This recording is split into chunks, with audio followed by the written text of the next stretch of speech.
make rapper comparisons. Ross Robbins is tonight the Missy Elliott of contemporary literature. He's a fantastic writer. He has a bunch of zines out and about. Some of them are available here today for you to check out. He's also newly the CEO. Is that fair? You like that? CEO? The president of Bone Tax Press. He really loves poetry. It's like super evident. You're about to find out. So let's put our hands together for Ross.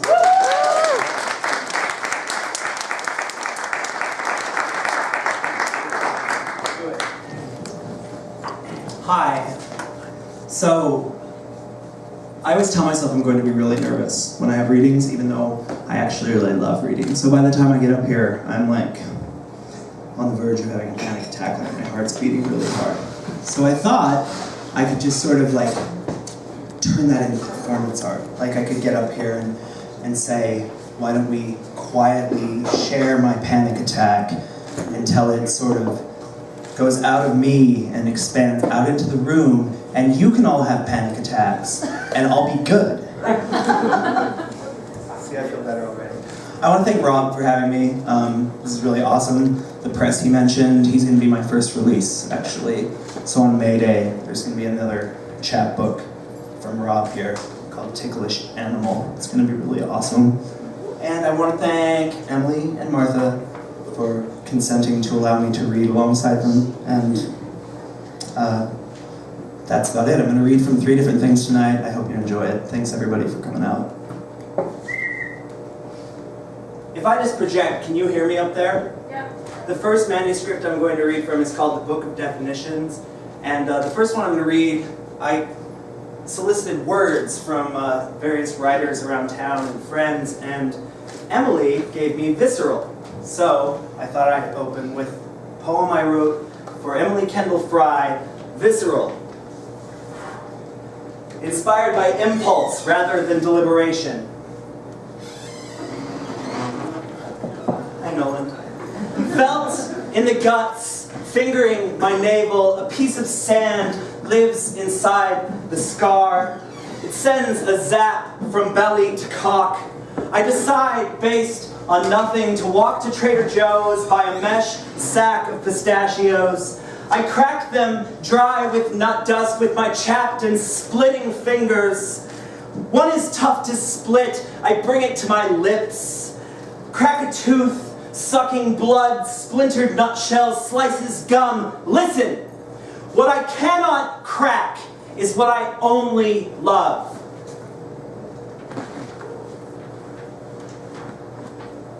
Beloved, dearly loved, for Wendy Bourgeois. The poem is a wingless moth. Sticky gum of its body you smush against your face. Your feebleness, a skin on soup, is spooned into a paper sack. Sink into your dusty chair, stink of years of cells. A plume comes feathering the air, surround. Relax your bones, I'll read to you. Bedroom, sexually suggestive, for Kevin Samsel. I really wish he was here so I could embarrass him. In another life, Kevin, we'd have spooned. I look at your face, I think, unrequited. Calmative, lavender, cultivate this preciousness. We would softly breathe in stacks of books, lacuna at my nucleus, soon puddled in pink fluid, thick saline on top of which we would float in soothing sound. Overhead, lush leaves, aphids nibbling their edges, ladybugs would buzz and land on our fingers. Make a wish, count to 5, now, if she's still there. And finally, amethyst, a moderate to grayish, reddish purple for Evelyn Spear. As if this semi-violet glow, when the light angles in like a shoehorn, could similarly pry something worthy out of me, well, we would call it poetry. My purpled heart, I keep it good as well I should. I could buy books and rub their pages till I goosebump. Attract weird looks on Max when I mouth these words. Like a shark's dorsal fin cuts through small talk, we need something analogous. Fear can motivate great vulnerabilities.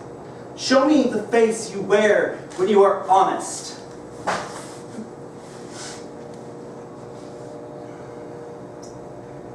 Next, I'd like to read from a manuscript called Mental Hospital. This is what I'm really working on right now. These poems are, I spent a little over 2 years of my 20s in the state mental hospital in Montana. And when I started writing these, I was really scared about publicly talking about having mental illness and being in mental hospitals and psych wards. But then I realized, what great company I'd be in, Anne Sexton and Sylvia Plath and Robert Lowell and, all the other crazy alcoholic poets. So, mental hospital. I wake up in lockdown. I wake up in sweatpants. I wake up in someone else's skin. Would it feel like mine if you touched me? Touch me. Wet and alone, I am at least half fake, half lying, halfway out the door. If you run your finger down the sheen of my cheek, you will shudder at how plastic I am. Under the gauze around my arms, I am wired together like circuits, like an android, like a self-destructing android. My mom is sitting on the edge of the bed. When, I say, are you going to stop trying to do this for me? Tomorrow, I will be 19. The psych ward nurses pack me in cotton. No one sings me happy birthday. The Ativan's an all right gift. Softened at my corners, if I unwrap my arms, gears will spray out like cartoon style, like spring snakes in a peanut can. But I needn't. I am soft and soft. In the intake room, my shackles clink. Guided to a shower, I am stripped and looked at. I am in the institution for real. Burn these briefs, my rags, the skin, cut my crown, a daisy, a brain basket, play my stem, a bleeding flute, slit my roots for water, my tubers, I will groan my way to a benzo swoon.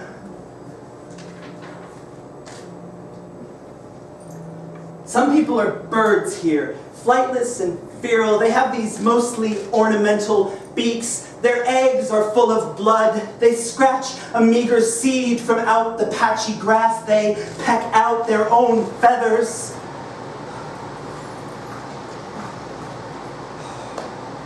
How you doing? You all right?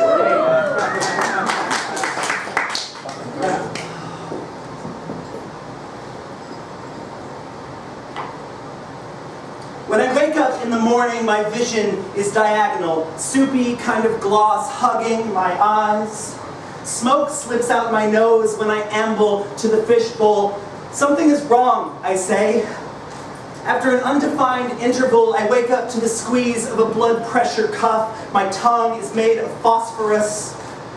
After this first seizure, there's blood on my forehead and the bridge of my nose where the concrete caught me. My tongue is made of blood, and someone cut it open and stuffed a kitchen sponge inside it.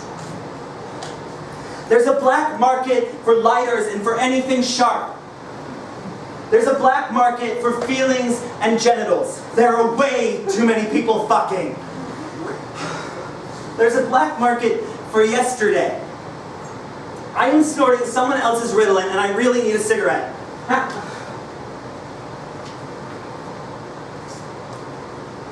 My life as a lab rabbit, many pills do smear.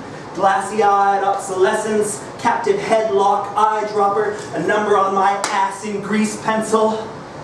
Simpering and shitting food pellet clatter. Would that I were back in the meadow, the lea. Would that I were still just a bunny. If you tell me I'm pretty, you can do with me what you will.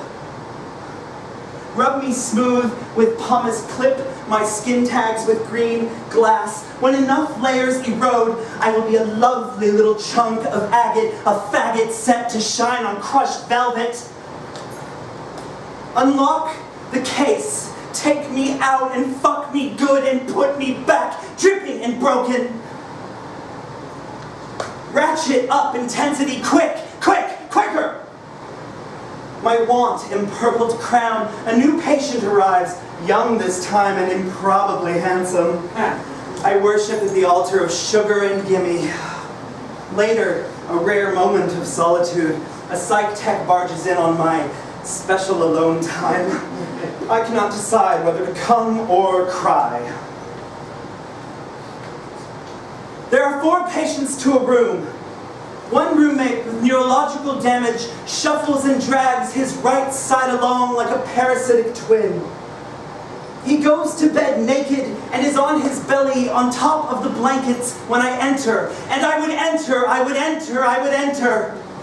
would cut off his left half and my right, so our good halves together we would be beautiful and live. We would cheek our meds and spit them out and triumph, ascend, combust like victorious bombs. On Spratwing there's a hydrotherapy tub. It's covered with long-since useless dials and jets.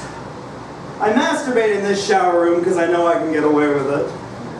My ribs poke out from crystal meth. It feels like Sally Struthers should be filming in front of me while I masturbate. Flies in my eyes. That's all the mental hospital wants.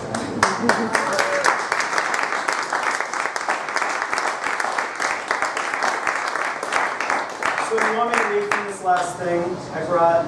I've been up here too long. Yes. I've never read anything from this live, and it might work and it might not.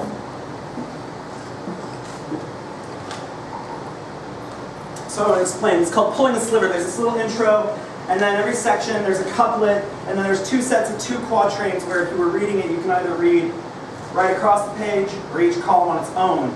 And I'm going to switch back and forth. Pulling a sliver. Pulling a sliver from my thumb with teeth like tongs. We are metal, bone, glass, a sticky mass of breath and helices. 1. Is my writing banal? Am I less than wood? Reduce like crumbs of a fallen cake in old photographs, or fade to an indifference until it is a field, warm poppies, pods bled of gray, of grayness, into a quiet like religion.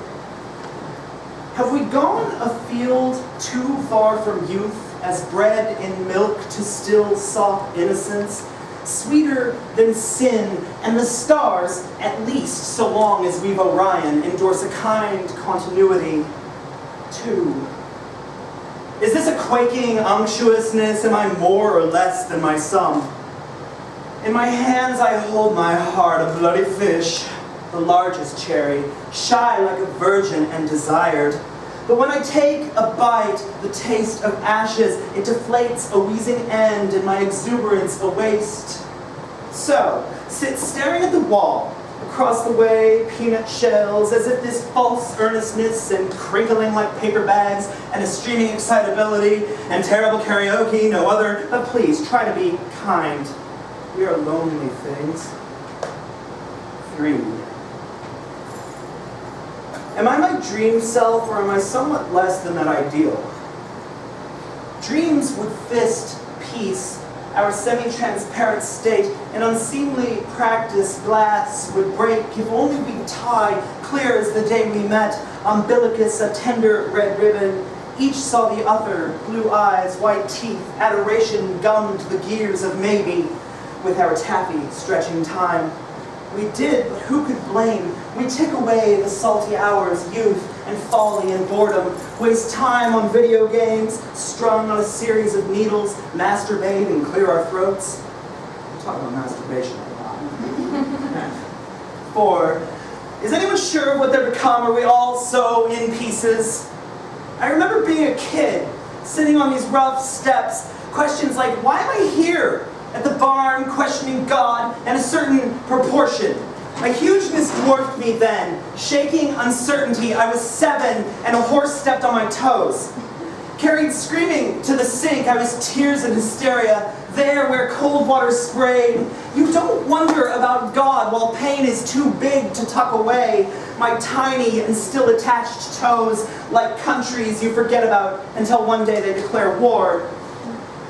5, to be burned, to be spread, to be numb like Novocaine, to be apart. A kind of turning away, that is what we are after so much which we have become, some blue and ineluctable cast iron skillet to bash the head of any cartoon spouse, any random cataract, tumor, the end of the hour. I cannot know at the outset the scale of the poem to come, any more than I could clarify. The poem really writes itself. Opacity, bone-shaking profundity, boil glass in my mouth, melt snow, skim the cream of fogged view, in a copper pot to wash a cut.